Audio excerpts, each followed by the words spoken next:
বিয়াতে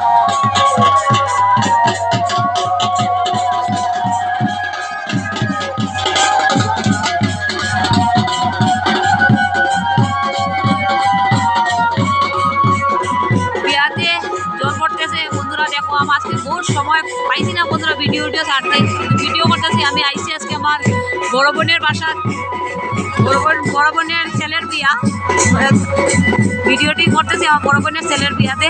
ওই তো তারা জল পড়তে আইছে, জল পড়তেছে, কাম করাইবো বন্ধুরা। দেখো আমার ভিডিওটা কিরকম লাগছে বন্ধুরা, ভিডিওটা দেখো। এই দেখো বন্ধুরা, এই হলো ছোট জালাঙ্গা বন্ধুরা, দেখো তোমরা আমরা ভিডিও দেখাইতেছি।